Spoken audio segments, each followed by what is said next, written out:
আমাদের জাতীয় সংসদের হয়ে দুনিয়া নুরুদ্দিন আপু আমরা উভয় চিনি নুরুদ্দিন আহমদ মোবাইল তিনি আসতেন প্রাইম মিনিস্টারের পক্ষ থেকে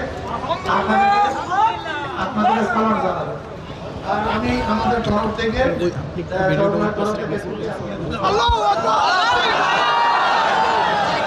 أعوذ بالله من الشيطان الرجيم بسم الله الرحمن الرحيم الصلاة والسلام عليك يا رسول الله الصلاة والسلام عليك يا حبيب الله الصلاة والسلام عليك يا نبي الله الصلاة والسلام عليك يا رحمة للعالمين। উপস্থিত আজকের এই ঐতিহ্যবাহী চরমনায়ের ময়দানে বার্ষিক মাহফিলে আমার ভাই আমাদের পীর সাহেব ফয়জুল করিম সাহেব, উপস্থিত সারা দেশ থেকে আগত চরমনায়ের ইসলাম প্রিয় ভক্তবৃন্দ, আমার দিনী ভাইরা, সবাইকে আমার পক্ষ থেকে বাংলাদেশের মাননীয় প্রধানমন্ত্রী জনাব তারেক রহমান সাহেবের পক্ষ থেকে আজকের এই চরমনায়ের ময়দানে আপনাদের সবাইকে আসসালামু আলাইকুম রহমতুল্লাহ। আমার সবাইকে সবার কাছে মাননীয় প্রধানমন্ত্রী আমাদের হুজুর চরমনায় হুজুরের কাছে মাননীয় প্রধানমন্ত্রী দোয়া চেয়েছেন। আপনাদের সবার কাছে আমাদের মাননীয় প্রধানমন্ত্রী জনাব তারেক রহমান সাহেব দোয়া চেয়েছেন।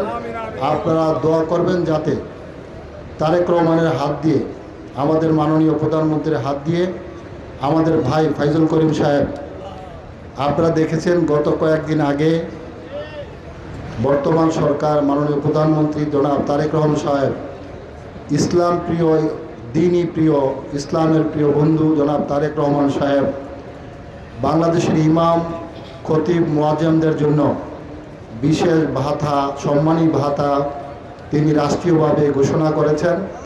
এবং আমাদের হুজুর ফয়জুল করিম সাহেবের হাত দিয়ে বাংলাদেশের সকল মসজিদের ইমাম খতিব এবং মুয়াজ্জিমদেরকে আমাদের হুজুর সেই ফয়জুল করিম হুজুরের হাত দিয়ে সেই সম্মানী ভাতা তিনি প্রদান করেছেন।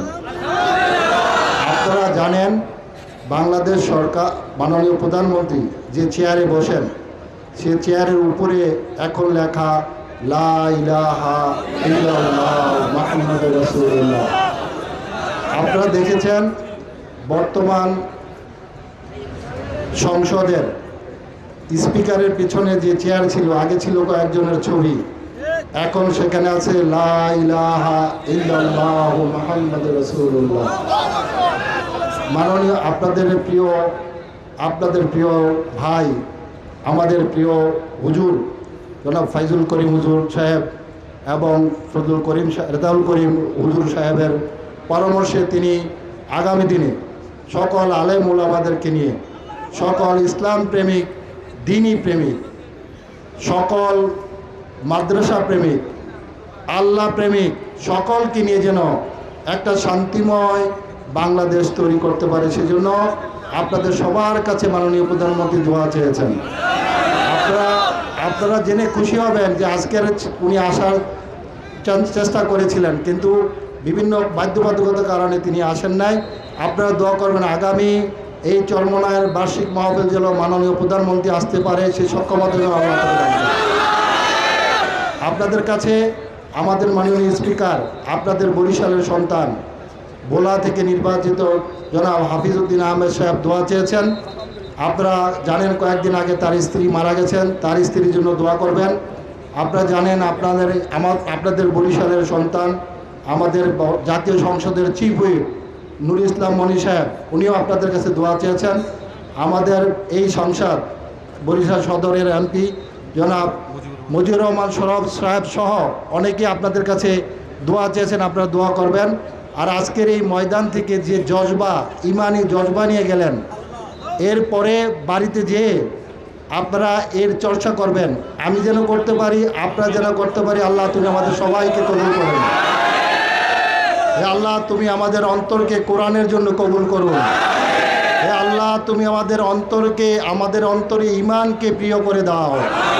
হে আল্লাহ তুমি আমাদের সন্তানদেরকে কোরআনী জিন্দেগি লাভ করার তৌফিক দিন করো। আল্লাহ তোমার এই বরকত যেন সারা পৃথিবীতে ছড়ায় যায় সেই তৌফিক তুমি আমাদের দান করো। আজকের এই চরমনায়ের মাহফিলে আমি পড়াশোনা করি নেই কোরআন নিয়ে, কিন্তু যে জজবা ইমানের জজবা যে আজকে দেখে গেলাম, আল্লাহ যেন এই জজবা আমাদের সকলের অন্তরে দান করেন। সবার কাছে মাননীয় প্রধানমন্ত্রীর জন্য দোয়া আছে, দেশের জন্য দোয়া আছে, আমাদের হুজুরদের জন্য দোয়া আছে, সবার কাছে দোয়া আছে। আমি বিদায় নিচ্ছি, আমার জন্য দোয়া করবেন। আসসালামু আলাইকুম রহমতুল্লাহ বারাকাতুহু।